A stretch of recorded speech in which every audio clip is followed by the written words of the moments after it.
जय हिंद मेरे प्यारे दोस्तों। मैं अमित एक बार फिर से स्वागत करता हूं आपके अपने परिवार जय एग्जाम में। जैसे कि दोस्तों आपको पता है कि आपकी रीजनिंग की एक पर डे क्लास मिलती है जिसमें कि आपको 6 क्वेश्चन प्रैक्टिस के तौर पर दिए जाते हैं। ये क्वेश्चन ऐसे क्वेश्चन होते हैं जो कि आपके प्रीवियस पेपरों में आए हुए होते हैं और जिनको करने के बाद आपको एग्जाम में काफी हेल्प मिलने वाली है। ये क्वेश्चन मतलब जो आपके प्रैक्टिस सेट होते हैं, मतलब ये क्वेश्चन जो मैं करा रहा हूँ, ये क्वेश्चन ऐसे हैं जो कि आपके जो प्रीवियस पेपर होते हैं ना, उनके क्या होते हैं, उनके चुनिंदा क्वेश्चन छांट के लिए जाते हैं। जो क्वेश्चन मतलब अच्छे अच्छे होते हैं उनको मैं कराने की कोशिश करता हूँ और आपको क्या करना होता है, इन क्वेश्चनों को देखना होता है। देखने के बाद अगर आपको पसंद आते हैं तो इनको क्या कर देते हो, आप वीडियो को लाइक कर देते हो। अगर आप चैनल पर फर्स्ट टाइम आते हो तो चैनल को सब्सक्राइब करके बेल बटन दबा देते हो। तो चलिएगा क्लास स्टार्ट करते हैं। जैसे कि आपका क्वेश्चन नंबर 1 है, क्लास नंबर 36 का क्वेश्चन नंबर 1 क्या कहता है। क्वेश्चन नंबर 1 कहता है दिए गए प्रश्न में प्रश्नवाचक चिन्ह के स्थान पर क्या संख्या होगी। अब आप बात करते हैं प्रश्नवाचक चिन्ह। पहले तो हमें यह देखना होगा कि प्रश्नवाचक चिन्ह कहाँ पर है। तो हमने देखा जो प्रश्नवाचक चिन्ह है हमें यहाँ देखने को मिल गया। इसके स्थान पर संख्या लाने के लिए हमें करना क्या होगा। तो देखिएगा अगर हम इसमें डायरेक्ट अगर गुणा भाग करेंगे तो हमें देखिएगा सिंपली हम ला सकते हैं। क्यों ला सकते हैं, हम इसलिए ला सकते हैं। तो हमने क्या काम करा, हम देखे 5 है, 11 है और 11 में हम ऊपर वाली संख्या 11 मतलब 5 है, इस वाली संख्या से 11 तक लाने के लिए 5 6 7 8 9 10 11 हमें कितने का जोड़ना पड़ा, 6 का जोड़ना पड़ा। तो इसी प्रकार से हम क्या करेंगे कि इस वाली संख्या में 6 जोड़ेंगे। तो एक है, 1 2 3 4 5 6, ठीक है। और मतलब 6 जोड़ने के बाद इसमें कितना हो जाएगा, 7 हो जाएगा। 6 यहाँ लिखूंगा, मतलब 1 यहाँ लिखूंगा और 1 में प्लस के 6 जोड़ूंगा तो 7 हो जाएगा। और 1 भी आपका ऑप्शन में है। पर ये इस प्रकार के क्वेश्चन नहीं होते हैं। पर आपको क्या करना होगा, आपने क्या करना है, इसको 5 लिख लेना है, 5 के बाद 7 लिख लेना है, 7 के बाद इसको 11 लिख लेना है। जैसे आपने 5 लिखा, 7 लिखा, 11 लिखा और अगली संख्या आपको क्या करनी है, यहाँ पर लानी है। तो इसके लिए आपको कुछ नहीं करना, डायरेक्ट अंतर देखो, डायरेक्ट अंतर देखो और डायरेक्ट अंतर देखो। 5 है, 5 से 7 तक पहुंचने के लिए प्लस के कितना करना पड़ा, 2 करना पड़ा। 7 से 11 तक पहुंचने के लिए प्लस के कितना करना पड़ा, 4 करना पड़ा। पर आपके मन में डाउट होगा कि यहाँ 2 आएगा, यहाँ 4 आएगा, पर यहाँ कितना हमें प्लस करना पड़ेगा। तो यहाँ प्लस करने के लिए आपको कुछ नहीं करना है, यहाँ वाला अंतर देखना। 2 से 4 तक जाने के लिए कितना करना पड़ा, प्लस के 2 करना पड़ा। और 4 से मतलब यहाँ वाली संख्या जाने के लिए जब प्लस के 2 यहाँ है तो प्लस के 2 यहाँ जोड़ेंगे तो 4 2 कितना हो जाएगा, 6 हो जाएगा। और 11 6 कितने हो जाएंगे आपके, 17 हो जाएंगे। और 17 ही आपका राइट आंसर हो जाएगा। और 17 राइट आंसर हो जाएगा। देखते हैं ऑप्शन में है या नहीं। तो हमने देखा ऑप्शन नंबर डी में आपको देखने को मिल जाएगा और 17 आपका राइट आंसर हो चुका है। तो चलिएगा क्वेश्चन नंबर 1 हो गया। क्वेश्चन नंबर 2 देखते हैं। क्वेश्चन नंबर 2 क्या कहता है। क्वेश्चन नंबर 2 कहता है दिए गए प्रश्न में प्रश्नवाचक चिन्ह के स्थान पर क्या संख्या होगी। प्रश्नवाचक चिन्ह आपको ये दिखाई दे रहा होगा। इसके स्थान पर संख्या लाने के लिए हमें सबसे पहले एक काम करना है कि हमें देखना है ई है, ई जे और टी है, इससे ये वाली संख्या कैसे बनी। मतलब ई है, ई के बाद जे है, जे के बाद ओ है, ओ के बाद टी है, इस वाली संख्या से बी है, क्यू है, एल है और जी है। इस संख्या से ये वाली संख्या कैसे बनी। जिस प्रकार से इस संख्या से हम इस वाली संख्या को बनाएंगे उसी प्रकार से इस वाली संख्या से अगली संख्या हम बनाने की कोशिश करेंगे। तो हमने क्या देखा, ई है, ई उल्टा किसका होता है, ई बी क्या होते हैं, ये विपरीत होते हैं। ई भी क्या होते हैं, विपरीत होते हैं। पर हम इस वाली संख्या को इस प्रकार से ना लिखते हुए हम कुछ अलग तरीके से लिखना चाहें। ई है, ई के बाद जे है, जे के बाद ओ है, ओ के बाद टी है। अगर इस संख्या को बी क्यू एल जी अगर इस प्रकार से लिखना चाहें तो हम आज हमें क्या लगेगा, अच्छा लगेगा। अगर हम इसके आगे क्या लिख सकते हैं, विपरीत लिख सकते हैं। विपरीत, विपरीत की बात करें तो ई का उल्टा बी होता है, जे का उल्टा क्यू होता है, ओ का उल्टा एल होता है, टी का उल्टा जी होता है। और आपको ये कोड याद कर लेने हैं अगर आपको अच्छी खासी रीजनिंग करनी है तो। उसके बाद में अगर हम बात करी जाए, बी है, बी के बाद जी है, जी के बाद एल है, एल है, एल के बाद क्या है, क्यू है। अगर हम इनका उल्टा विपरीत क्रम देखें, विपरीत क्रम देखें तो बी है, तो बी का उल्टा क्या हो जाता है आपका वाई हो जाता है। जी है, जी का उल्टा क्या हो जाता है, टी होता है। एल है, एल का उल्टा क्या हो जाता है, ओ होता है। और क्यू है, क्यू का उल्टा क्या हो जाता है, जे हो जाता है। ठीक है, क्यू का उल्टा क्या हो जाता है, जे हो जाता है। तो आपका राइट आंसर हो जाएगा by T O J, by T O J. कोई से ऑप्शन में by T O J, option number D में आपको देखने को मिल जाएगा। चलेगा, क्वेश्चन नंबर 2 हो चुका है। क्वेश्चन नंबर 3 देखते हैं। क्वेश्चन नंबर 3 क्या कहता है। क्वेश्चन नंबर 3 कहता है दिए गए प्रश्न में प्रश्नवाचक चिन्ह के स्थान पर क्या संख्या होगी। प्रश्नवाचक चिन्ह आपको दिखाई दे रहा होगा, क्या संख्या होगी। ये क्वेश्चन मैंने पढ़ने में गलती कर दी क्योंकि मैंने ध्यान नहीं करा और मैंने ऊपर वाला क्वेश्चन पढ़ लिया। तो क्वेश्चन तीसरा पढ़ते हैं। क्वेश्चन तीसरा कहता है दिए गए प्रश्न में विषम संख्या है। मतलब क्या है, विषम संख्या। अब मैंने इससे प्रीवियस क्लास में एक क्वेश्चन कराया था, उसके 2 टाइप करवाए थे मैंने आपको कि उसका 2 प्रकार से आंसर आया था।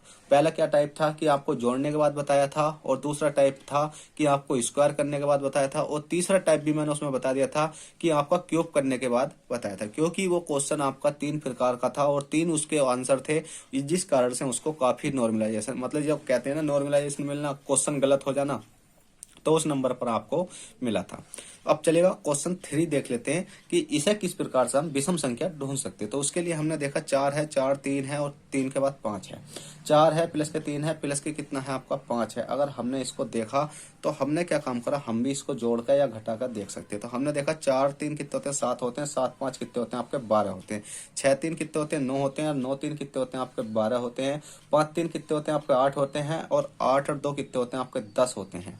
ठीक है, 7 3 कितने होते हैं 10 होते हैं, 10 और 2 कितने होते हैं आपके 12 होते हैं। तो इसका मतलब हमारा आंसर बिल्कुल सही है, क्योंकि इसमें एक चीज मिल गई, क्योंकि हमें 3 तो 12 मिल गए और एक हमें अलग मिल गया। तो हमने देखा 4 है, अगर 4 है 4 प्लस के 3 है, 3 प्लस के 5 है। हमने देखा 4 3 7, 7 5 कितने होते हैं आपके 12 होते हैं। ठीक है भैया। इसी प्रकार हमने देखा 6 है, 6 प्लस के 3, 3 प्लस के 3, 3 3 3 का 3 3 दूनी 6, और 6 6 कितने हो गए आपके 12 हो गए। ठीक है। इसी प्रकार से हमने देखा 5 है, 5 प्लस के 3, 3 प्लस के 2, 5 3 8, और 8 2 कितने होते हैं आपके 10 होते हैं। ये तो 10 रह गया। तो अभी तो हमारी एक संख्या और बची हुई है 7 है, 7 प्लस के 3 प्लस के 2, 7 3 10 और 2 कितने हो गए आपके 12 हो गए। जब आपको मैंने बताया था कि इसमें विषम संख्या ढूंढनी है, तो विषम संख्या के लिए आपको ये दिख रहा होगा, ये दिख रहा होगा, ये दिख रहा होगा, ये क्या है 12 12 है, पर इसमें जो 10 है ये क्या है विपरीत है, तो इसका मतलब विषम संख्या ये वाली हो जाएगी।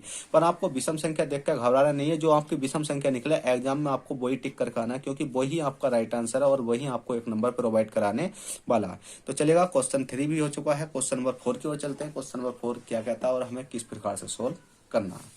तो देखिएगा दोस्तों, क्वेश्चन नंबर 4 आपकी स्क्रीन पर आ चुका है। क्वेश्चन नंबर 4 कहता है यदि DELHI दिल्ली को कुट भाषा में 7 3 5 4 1 लिखा जाए और CALCUTA कोलकाता को 8 2 5 8 9 6 6 2, तो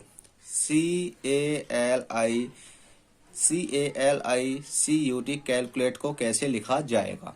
बस इस प्रकार के जब क्वेश्चन आते हैं तो आप क्या करते हो कि आप सोचते हो कि हमें क्या करना है इसमें, कि इसमें ना कुछ तो हो रहा होगा, और आप इस क्वेश्चन को छोड़ने की कोशिश करते हो। पर आपको आपसे छोड़ना नहीं है, इसकी बहुत ही आसान तरीका बताने वाला हूं कि आपको किस प्रकार से करना है। तो कुछ नहीं करना आपको, जैसे कि डी है, डी के बाद ई है, ई के बाद एल है, एल के बाद एच है, एच के बाद क्या है आई है।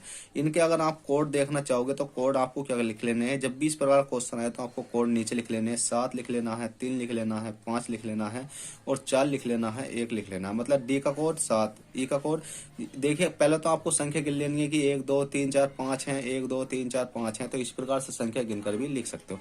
उसके बाद कोलकाता लिख लेते हैं। सी है, ए है, एल है, सी है, यू है, डबल टी है, और ए है। अब आपको लिख लेना 5 2 5 8, मतलब इसके बिल्कुल जस्ट नीचे ही लिखना है, और आपको कहीं नहीं लिखना। क्या लिखना है आपको, इसके जस्ट नीचे लिखना है, जैसे कि मैं आपको लिख के दिखा रहा हूँ। जैसे कि आपको लिखना 8 लिखना है, 2 लिखना है, 5 लिखना है, और 8 लिखना है, 9 लिखना है, 6 है, 2 है।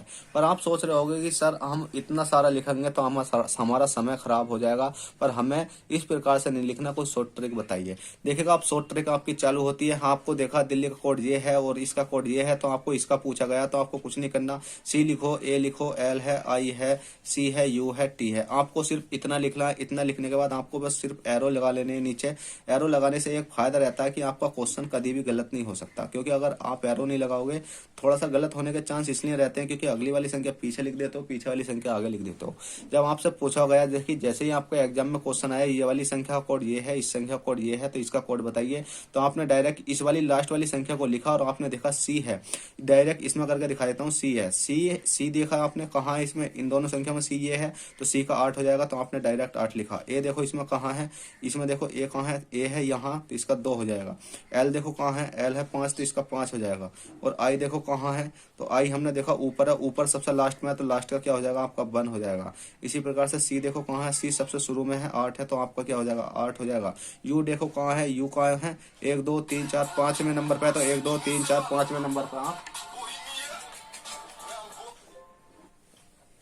तो 5वें नंबर पर आपका क्या हो जाएगा 1 2 3 4 5। 5वें नंबर पे कौन सा आपका 1 2 3 4 5, 5वें नंबर पे आपका क्या है 9 है। इसी प्रकार से टी देखो कौन से ऑप्शन में, तो टी आपका 6, तो यही आपका राइट आंसर हो जाएगा 8 2 5 1, 8 2 5 1 8 9 6। ऑप्शन नंबर सी आपका बिल्कुल राइट आंसर हो जाएगा। चलेगा। क्वेश्चन नंबर आपको 4 हो चुका, तो चलेगा। क्वेश्चन नंबर 6 है। क्वेश्चन नंबर 6 क्या कहता है और हमें किस प्रकार से सोल्व करना है। क्वेश्चन नंबर 6 कहता है दिए गए प्रश्न में प्रश्नवाचक चिन्ह के स्थान पर क्या संख्या होगी। प्रश्नवाचक चिन्ह आपको ये दिखाई दे रहा है, इसके स्थान पर संख्या लाने के लिए हमें करना क्या होगा। कुछ नहीं करना, सिंपली हमने देखा ई है, ई है, जे ओ है, ओ के बाद टी है, तो हमने देखा ये क्या है, विपरीत क्रम है। क्या है ये, सिंपली विपरीत है। मतलब ई का उल्टा क्या हो जाता है, बी हो जाता है, जे का उल्टा क्या हो जाता है, क्यू हो जाता है, ओ का उल्टा क्या हो जाता है, एल हो जाता है, और टी का उल्टा क्या हो जाता है, जी हो जाता है। जिस प्रकार से ये उल्टे हो चुके हैं तो हम इसी प्रकार से इसको कर सकते हैं। बी है, जी है, एल है, क्यू है, इसको जब हम उल्टा करेंगे तो इसको भी उल्टा आसानी से कर सकते हैं। जैसे बी है, बी का उल्टा क्या हो जाता है आपका, बी का उल्टा बाई हो जाता है, और जी का उल्टा क्या हो जाता है आपका, जी का उल्टा टी हो जाता है, और एल है, एल का उल्टा क्या हो जाता है, ओ हो जाता है, और क्यू का उल्टा जे हो जाता है। और आपका राइट आंसर आ जाता है जे टी ओ जे, जे जे मतलब by T O J, option number D आपको राइट हो जाता है। तो चलेगा, आपके क्वेश्चन नंबर 6 हो चुके हैं, और फिर मिलेंगे आपसे किसी नेक्स्ट क्लास में। देखिए इस क्लास को मैं ही समाप्त करता हूँ, क्योंकि कॉल आने की वजह से कहीं जाना है। ठीक है, चलते हैं, बाय, ऑल द बेस्ट, जय हिंद, जय भारत।